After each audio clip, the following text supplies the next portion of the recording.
जो हमारे दर्शकों की राय है वो भी कुछ लम्हों में हम आपको दिखाएंगे, लेकिन सभी खास मेहमान लगातार हमारे साथ बने हुए जिनसे हम चर्चा कर रहे हैं। सुधांशु त्रिवेदी जी, ये सवाल तो आपसे पूछा जाएगा क्योंकि यही बातें कह कहकर आप सत्ता में आए हैं। मुझे एक भी भाषण नरेंद्र मोदी जी का नहीं आता है जिसमें यूपीए सरकार की जिस तरह से महंगाई फैली हुई थी देश में, उस पर वो टिप्पणी करके लोगों को ये ना कहते हुए पाए जाते कि महंगाई खत्म करनी है तो हमें सत्ता सौंपिए। तो वो सब बस बातें थी। अरे अंजना जी, मैंने तो बात कही, आप फरवरी के महीने ये मौसम की बारिश और ये ओले, ये तो तब भी होता था और अब भी होता है और ये तो अनंत काल तक होता रहेगा। अंजना जी, यह सवाल ये है कि आपने बहुत आपत्तिजनक है कि 4-5 साल लगातार महंगाई बढ़ना और 10 महीने की नियंत्रित महंगाई में 1 महीने में परिवर्तन होना, इतने जमीन आसमान की चीजों की एक साथ तुलना नहीं करनी चाहिए। ये दलील चलेगी। दूसरी बात, ठीक है, दलील की यहां बात नहीं है। मैंने कहा फरवरी तक का आप इंडेक्स देख रहे हैं, पिछले 8 महीने से यही हम लोगों पे आरोप लगाते थे हमारे अभी विरोधी बैठ के कि महंगाई कम हो रही है क्योंकि अंतरराष्ट्रीय परिस्थितियां अनुकूल हो गई हैं। तब तो महंगाई कम हो रही थी, स्वीकार कर रहे थे और उसको लेकर आरोप लगा रहे थे। 1 महीने के परिवर्तन को अपने 8-10 साल की लगातार महंगाई के परिवर्तन से बराबर खड़ा करके आरोप लगा रहे हैं। यह बात कतई तर्कसंगत नहीं पड़ती। मैं बहुत ईमानदारी के साथ कहना चाहता हूं, अतुल अंजान को भी बोलूंगा और साथ ही साथ जो त्रिवेदी जी उनको भी बात कहना चाहूंगा कि जब तक देखो 1991 के बाद से देश में आर्थिक सुधार हुआ, लेकिन आर्थिक सुधारों के ना तो केंद्र में ना ही पेरिफेरी में, जब तक आप एग्रीकल्चर को उससे नहीं जोड़ेंगे, आर्थिक सुधारों को उससे नहीं जोड़ेंगे, जब तक आपकी फसल, जब तक किसानी वो बारिश पर रहेगी, जब तक इंद्र देवता पर मेहरबान रहेगी, तब तक इस तरीके की दिक्कतें आती रहेंगी। आज तक हमारे इस देश की जो नदियां हैं, नदियों को जोड़ने का काम नहीं किया गया है। आज तक किसानों के लिए जो फसल का मुआवजे की बात, बहुत बुनियादी चीजें, उसका काम नहीं किया, उसका स्टैंडर्डाइजेशन होना चाहिए। और तीसरी बात जो महत्वपूर्ण बात है कि जब तक आप हिंदुस्तान के इंडस्ट्रियलाइजेशन को एग्रीकल्चर के साथ इंटीग्रेट नहीं करेंगे और एक इंटीग्रेटेड अप्रोच के साथ काम नहीं करेंगे, आपको यह लगता है कि हिंदुस्तान के आर्थिक विकास तब तक संभव है जब तक कि आप इंडस्ट्रियलाइजेशन करिए, जब तक कि आप अमीरों के लिए बात करिए, जब तक कि आप कॉर्पोरेट हाउसेस के लिए बात, वो जरूरी है, एक्सपोर्ट इंपोर्ट जरूरी है। लेकिन जिस देश के अंदर 60 से 70% जनता अभी भी देहातों के अंदर रहती है, किसानी पर निर्भर करती है, कम से कम उस किसानी को इंद्र देवता की मेहरबानी से तो दूर करिए। जब तक ये नहीं होगा तब तक कैसे संभव? कैसे होगा? क्योंकि सुधांशु जी जवाब दीजिए। सॉइल कार्ड, बातें खूब सुनी हमने आइडियाज भी सुने, लगा कि हाँ बस अब तो कमाल हो जाएगा, लेकिन कुछ नया आप कर नहीं पाए हैं। ये बताइए अंजना जी, कौन से ऐसे राज्य हैं जहां कृषि विकास की दर कंटिन्यूअस 10% है? सबके सब बीजेपी शासित राज्य हैं। मध्य प्रदेश में जब हमारी सरकार आई 3 कुछ प्रतिशत रेट थी, आज 18.96% कृषि विकास की दर, क्योंकि 2.5 लाख से अधिक वाटर कंजर्वेटिव बॉडीज बनाई गई और जो अभी आशुतोष जी ने कहा कि इंद्र देवता के प्रकोप से बचाया भी जा सके उसकी व्यवस्था की गई। गुजरात में कितने किसानों ने आत्महत्या की है, यह आंकड़ा है आपके पास सुधांशु? मैं उस पॉइंट पे आ रहा हूं। पिछले 8-10 सालों से गुजरात में 10% से ऊपर विकास दर है। वो भी तो बताइए ना। और इतना ही नहीं, आज आप बताइए, मैं आपसे पूछता हूं, आज देश में सबसे ज्यादा अन्न इसमें फूड ग्रेन पूल में कंट्रीब्यूट करने वाला राज्य कौन है? मध्य प्रदेश। नंबर 2 पे पंजाब, नंबर 3 पे छत्तीसगढ़। सबसे पहले फूड सिक्योरिटी देने वाला राज्य कौन था? छत्तीसगढ़। इसका मतलब हमने 10 सालों में एक व्यवस्थित कृषि विकास का फॉर्मूला बनाया था और गरीबों और किसानों के हित को सुनिश्चित किया था। नहीं, ये बीजेपी वर्सेस कांग्रेस मत बनाइए इसको, बीजेपी वर्सेस कांग्रेस राज्य इसको मत बनाइए। किसान मर रहा है, नहीं बनाया मैंने, किसान मर रहा है, राजस्थान में भी मर रहा है और महाराष्ट्र में भी मर रहा है, उत्तर प्रदेश में भी मर रहा है। भाजपा के ही क्यों है? खाद्य सुरक्षा देने वाला पहला राज्य भाजपा का ही क्यों था?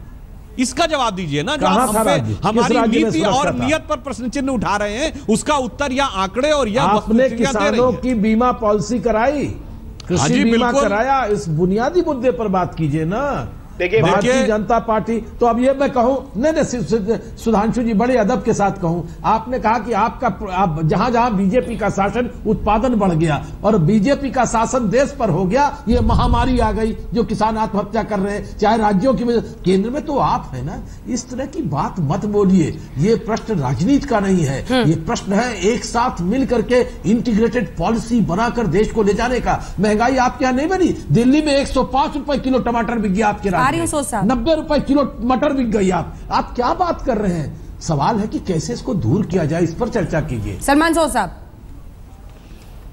नहीं, देखिए सुधांशु जी बार बार कह रहे हैं कि बीजेपी आ गई, 10 महीने हमने ये कर दिया, वो कर दिया, इन्फ्लेशन को कम कर दिया, ये महंगाई को कम कर दिया। गलत बात है। क्यों? क्योंकि जो हम इन्फ्लेशन इस वक्त जो हम बात कर रहे हैं वो जो खाने पीने की चीजें हैं, जो आम आदमी की जरूरत की चीजें, उनकी महंगाई की बात कर रहे हैं, और आपके टाइम में वो कम नहीं हुआ है। आप, और अभी मैं आपको बता दूं सुधांशु जी, आपके अगले 1-2 महीने में महंगाई और बढ़ेगी, और बहुत बढ़ेगी। नोट कर लीजिए, अभी आज नोट कर लीजिए। और अगर आपने कोई प्लानिंग, देखिए आप बहुत अच्छी बातें करते हैं, पैकेजिंग करते हैं, हम ये करेंगे वो करेंगे, सॉइल कार्ड वगैरह वगैरह, मोदी जी ने बहुत अच्छी बातें की है, अमित शाह जी ने जुमले बना दिए, लेकिन जब तक आप सीरियस नहीं होंगे इस बारे में, तब तो कुछ नहीं होने वाला। या तो आप अपने प्रॉमिस, आप कहते थे ना महंगाई की होगी, अत्याचार, ये वो, सुधांशु जी ये कैसे होगा? क्योंकि बीते दिन का भी मुझे भाषण याद है, प्रधानमंत्री जी कह रहे थे कि नीति नहीं नियत से काम होता है। नियत आप रखिए, बहुत अच्छी बात है कि अच्छी नियत है, लेकिन नीति, रोड मैप, ब्लूप्रिंट, इस देश के अंदर कांग्रेस पार्टी हो चाहे बीजेपी हो, किसी की नियत भी ठीक नहीं है। आप देखिए कि विदर्भ के किसानों की आत्महत्या को रोकने के लिए पी चिदंबरम ने 64,000 करोड़ का वो पैकेज दिया था। वो 64,000 करोड़ रुपए कहां गया, किसकी जेब में गया, आज तक पता नहीं चला। विदर्भ के किसान आज भी आत्महत्या कर रहे हैं। 64,000 करोड़ बहुत बड़ी रकम होती है, अगर वो ठीक से डिस्ट्रीब्यूट हुआ होता तो विदर्भ के किसान मालामाल हो गए। सवाल इस बात को लेकर कि नेताओं की नियत भी ठीक नहीं है, उनका इंप्लीमेंटेशन भी ठीक नहीं है, और सिर्फ हवाई बातें करते हैं। लेकिन आशुतोष जी, इसमें तो आपकी भी नियत ठीक नहीं है। मैं आपको बता दूं आशुतोष जी कि जब केजरीवाल जी के हमने बाइट सुनी, यानी कि जो उन्होंने 1 महीने में कहा, दूसरे में उन्होंने तो कहा 15 रुपए मटर, और अब आप देखिए, अब आप कहेंगे नहीं बारिश हो गई, ये मौसम अलग है, ये मार्च है, अप्रैल की बात है। यानी कि केजरीवाल जी कहते हैं महंगाई 1 महीने में ठीक है, दूसरे महीने में ठीक नहीं है। केजरीवाल जी भी कोई सीधी सादी बात नहीं करते हैं। मैं सलमान जी, मैं आपकी राय से सहमत हूं, आपकी राय से सहमत हूं। चलिए 1.5 महीने के अंदर आम आदमी पार्टी महंगाई रोकने में नाकामयाब रही, लेकिन जरा ये तो बता दीजिए, पिछले 68 साल से बीजेपी कांग्रेस ने इस देश पे शासन किया है, आज भी हिंदुस्तान का 60% आदमी गरीब क्यों है? आज भी 64,000 करोड़ का मुआवजा किसानों को दिया जाता है, वो किसकी जेब में जाता है आज तक पता नहीं चलता है। 64,000 करोड़ बहुत बड़ी रकम होती है सलमान साहब, और 2009 के चुनाव की जीत की बहुत बड़ी क्रेडिट आप लोगों ने कहा 64,000 करोड़ रुपए किसानों को दे दिए थे। बताइए तो विदर्भ के किसानों की हालत बेहतर हुई नहीं? महाराष्ट्र में आपकी सरकार थी, केंद्र में आपकी सरकार थी, क्या बुनियादी की आप लोगों ने? अंजना जी, ये सवाल दिल्ली के चुनाव का नहीं होना चाहिए कि जेठानी देवरानी पर आरोप लगाए और देवरानी जेठानी पर आरोप लगाए। ये ऐसा मामला नहीं होना चाहिए। ठीक है, ये नहीं होना चाहिए, लेकिन दिक्कत तो ये है ना सेक्सिस्ट रिमार्क न माना जाइए। अनजान साहब, दिक्कत ये है, अनजान साहब, दिक्कत ये है कि ऐसे वादे करके सब सत्ता में पहुंच जाते हैं ना। हमने अरविंद केजरीवाल जी की अभी बात सुनाई, क्या बात कही आपने अंजना जी? हाँ। इसी पर अंजना जी, बाराबंकी के एक शायर थे, हाँ। शमसी मीनाई, उनका एक शेर याद आ गया, सब कुछ है मेरे देश में, सब कुछ है मेरे देश में, रोटी नहीं तो क्या, वादा लपेट लो, लंगोटी नहीं तो क्या। यही है, यही हाल है तमाम पार्टियों का। और इसीलिए आशुतोष जी, गंभीर वापस पूरे मुद्दे पर जाते हुए, क्या फर्क है फिर आप में और बीजेपी में? उन्होंने भी कहा कि ये जो यूपीए वाले आपको लूट रहे हैं जी, हम आएंगे महंगाई खत्म कर देंगे। आपने भी यही काम किया। हमने सुना है अरविंद केजरीवाल जी, मेरी माँ ये खरीद रही है और पहले हमने तो 15 रुपए मटर कर दिया था। आप भी आए और अब गिना रहे हैं कि ये तो ओले है जी, ये तो बारिश है जी, ये तो परेशानी। देखिए ये जो आपने कहा कि गंभीरता से इस पर चर्चा करने की जरूरत है, लेकिन एक बात, इस बात की भी सच्चाई, कोई बहाने की बात नहीं कर रहा हूं। दिल्ली के अंदर जो भी प्रोड्यूस होता है सिर्फ 1.2 या 3% होता है, बाकी हमको बाहर से लाना पड़ता है।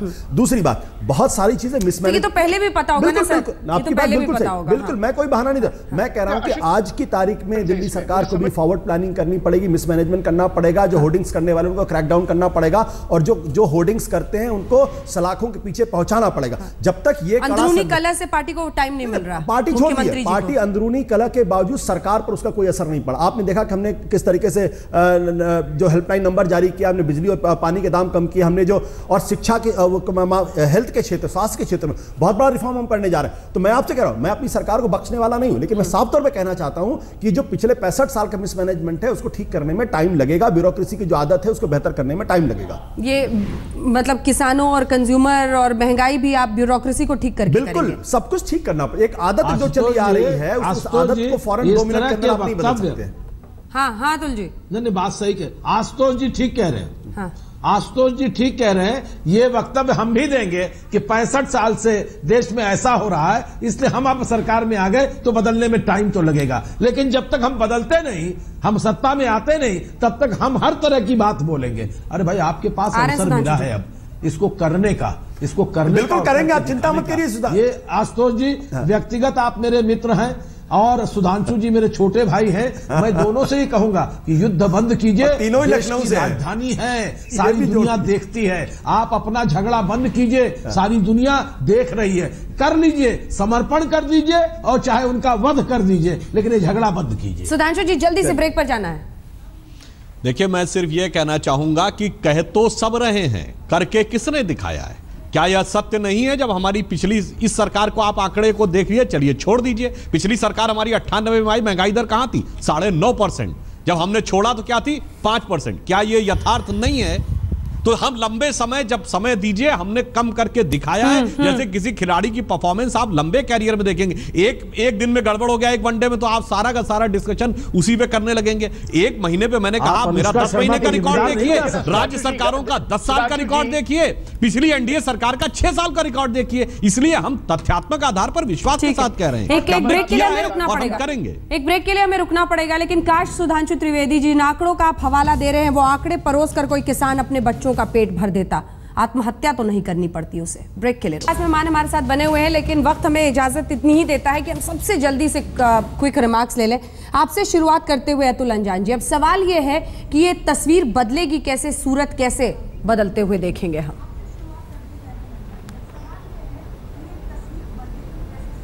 अंजान साहब, एक पुराना सा शेर कह के अपनी बात खत्म करता हूं, तू इधर उधर की न बात कर।